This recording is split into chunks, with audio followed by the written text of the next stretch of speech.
Support Name Explain on Patreon for ad-free videos, exclusive podcasts and blog posts, and to help choose what names get explained. Click the link in the description.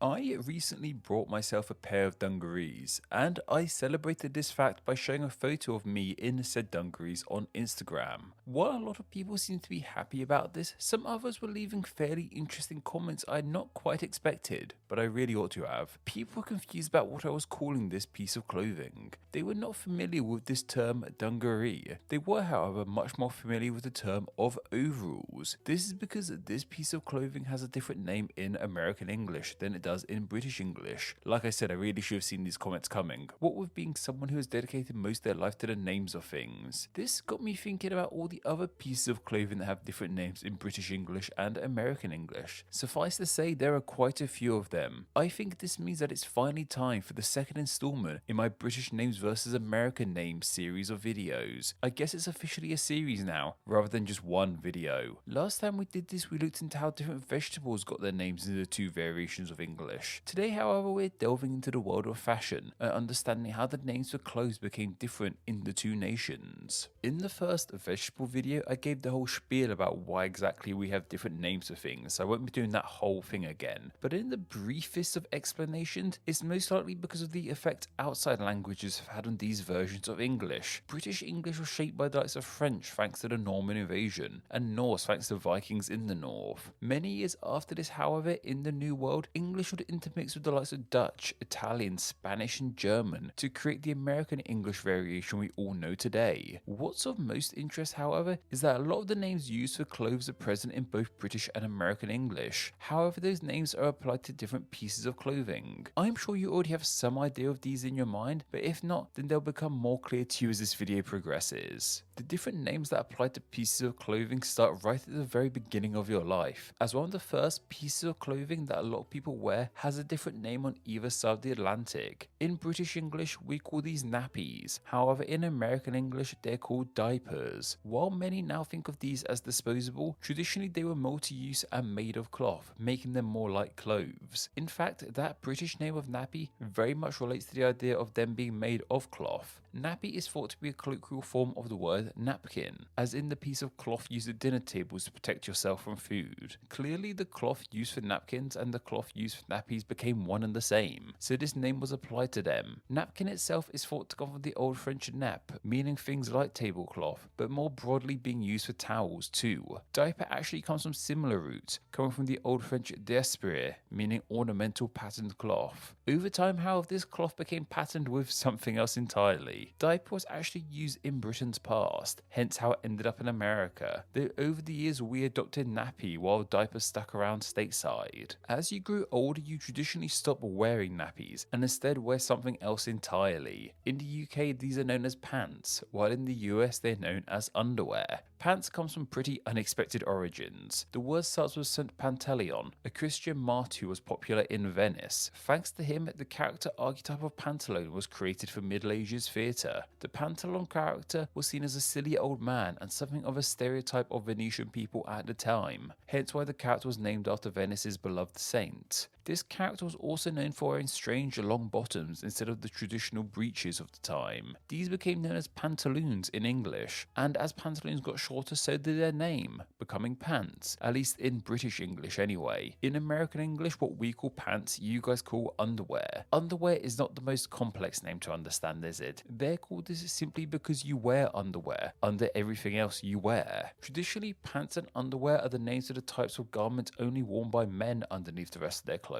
Women's underwear are not only seen as being traditionally different in style, but also traditionally seen as having different names too. In the UK, women's pants are known as knickers, and in the US, women's underwear are known as panties. Of course, I keep saying traditionally, and that's for a good reason. This is because these clothes and any clothes can be worn by anyone, and likewise, these names can be applied to either too, despite traditions. Funnily enough, knickers actually used to be a word for men's lower garments. The British English knickers is interesting, as not only was was it a name first applied to men's bottom halves, but also because it comes from New York, despite being the British name. In New York, in the 18th century, there was a Dutchman called Knickerbocker. He wrote a book called The History of New York, which was popular enough to launch his surname into the English language. Knickerbocker became a term for people from Manhattan / people of Dutch descent in New York in general. What has this got to do with ladies' underwear, however? Well, in his book, there was an illustration of a Dutchman wearing some loose-fitting traditional Dutch bottoms. People had never seen pants like this before, so his surname of Knickerbocker got applied to them. Over time, it was shortened to knickers and eventually shifted to being applied to men's pants to women's pants. Panties, however, is clearly just a diminution of the male word of pants. The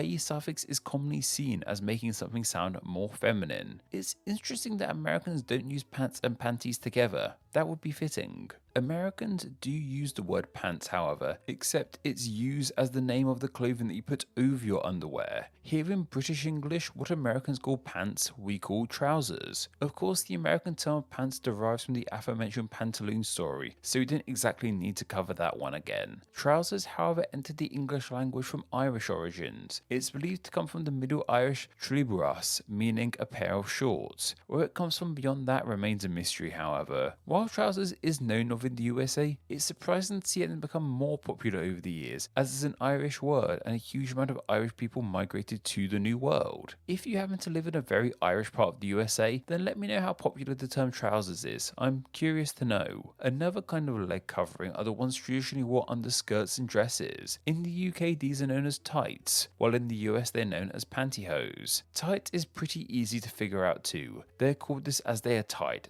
/ wrap tightly around your legs. Pantyhose is a combination of the aforementioned panty and hose, an older word for leg coverings. Let's move further down the body and onto things we use to cover our feet. There are many kinds of shoes. One kind is most linked with exercising. Here in the UK we call these plimsolls, while over in the US they're called gym shoes. Plimsoll comes from a rather unique origin. The first thing to be called a plimsoll was the plimsoll line, the markings on the side of a ship which show how submerged the boat can be. These lines were named after Samuel Plimsoll, the British MP who was concerned with the loss of ships and crew. This name got applied to the shoes as apparently the band around plimsoll shoes reminded people of the plimsoll line of ships. Gym shoes, on the other hand, simply comes from the fact that these shoes are worn at the gym while working out. As well as plimsolls and gym shoes, we have trainers and sneakers too.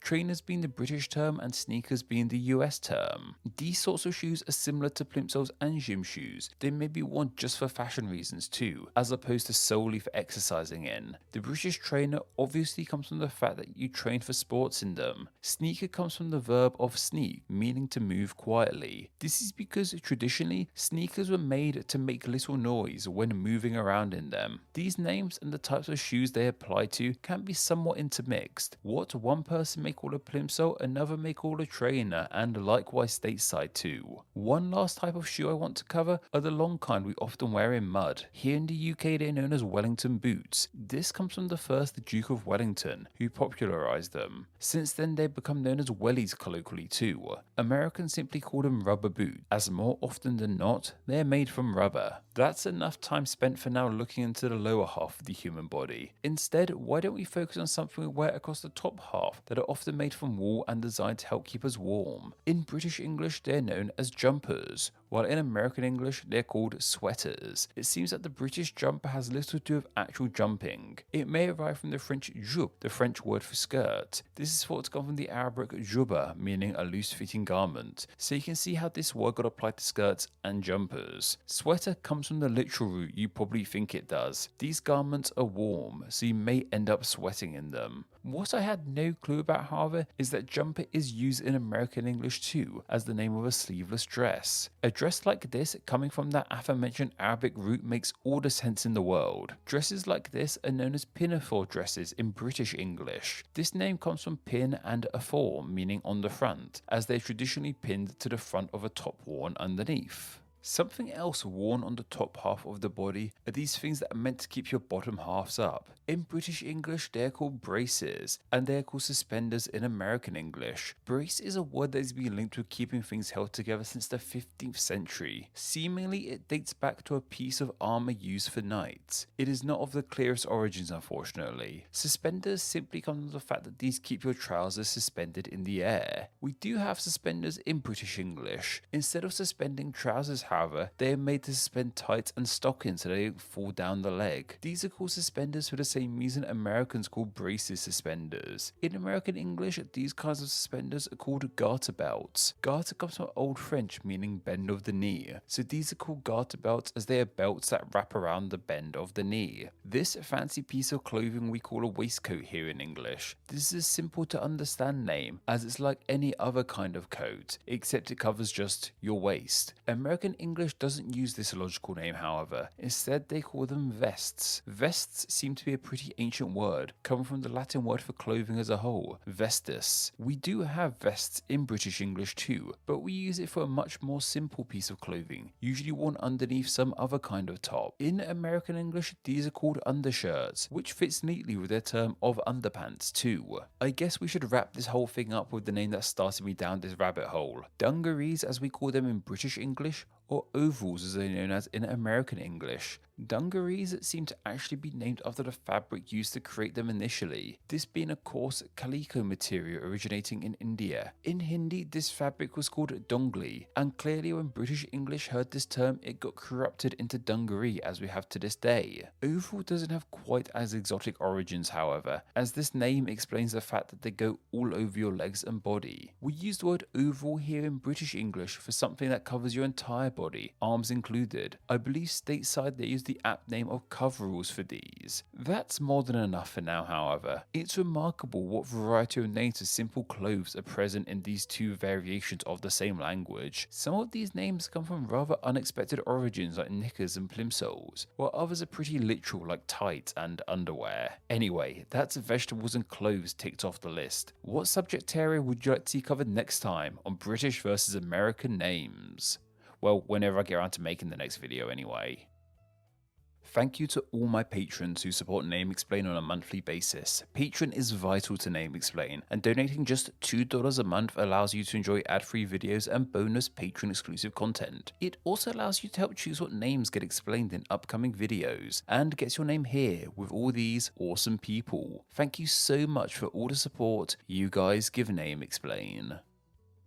Thank you so much for reaching the end of the video. Check out another video and subscribe to stay in the loop on all things Name Explain. Don't forget to follow me on Instagram where I'm NameExplainYT, and also join the Facebook group Friends of Name Explain, both of which will be linked down below. Anyway, I hope you enjoyed this video, and once again, thank you all so much.